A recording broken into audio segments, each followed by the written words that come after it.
حضور کی شفاعت حاصل کرنے کا طریقہ ہم نے سنا ہے کہ جو شخص رسول اللہ صلی اللہ علیہ وسلم کے لیے جنت میں وسیلہ اور فضیلت کی دعا کرتا ہے تو اس کے لیے آپ کی شفاعت واجب ہو جاتی ہے۔ کیا یہ بات صحیح ہے؟ عبد المنان انڈیا سے، جی بالکل صحیح حدیث میں آتا ہے کہ جو اذان کے بعد یہ دعا پڑھے اللہم رب هذه الدعوة التامة والصلاة القائمة آت محمدا الوسیلة والفضیلة وبعثه مقاما محمودا الذی وعدته انک لا تخلف المیعاد، اس میں نبی کے لیے فضیلت اور وسیلہ کی دعا مانگی گئی ہے۔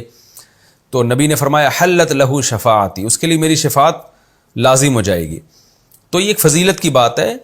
تو اب یہی نہیں کہ صرف آپ اسی پر اکتفا کر کے بیٹھ جائیں، کیونکہ جیسے نبی کے لیے یہ دعا مانگنے سے آپ کی شفاعت لازم ہوتی ہے، ایسے ہی بہت سے کام ایسے ہیں جن سے آپ شفاعت سے محروم بھی ہوتے ہیں۔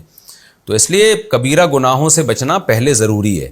اگر کوئی آدمی گناہوں سے نہیں بچ رہا اور صرف اذان کے بعد کی دعا پر اکتفا کرتا ہے اور یہ سمجھتا ہے کہ میں دعا مانگوں گا تو شفاعت پکی واجب ہو جائے گی، تو یہ غلط ہے، کیونکہ نبی صلی اللہ علیہ وسلم کی شفاعت سے محرومی کے بھی تو بہت سارے اسباب ہیں نا۔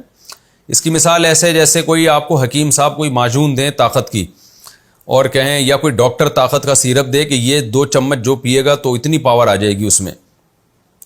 آپ نے کیا کیا، وہ تو 2 چمچ اس کے تو پی رہے ہیں لیکن 6 چمچ زہر کے بھی پی رہے ہیں شام کے وقت۔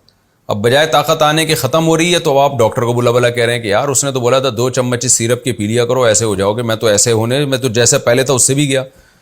تو ڈاکٹر بلا کے پوچھے گا بھائی اس کے علاوہ کیا کیا کر رہے ہو آپ؟ کہیں بھائی میں 6 چمچ شام کو زہر کے بھی پیتا ہوں۔ تو کہے گا کمبخت، جب میں نے 2 چمچ جو طاقت کے کہے تھے تو وہ زہر سے تو بہرحال اوائڈ کرنا ہی کرنا ہے، وہ تو بچنا ہے۔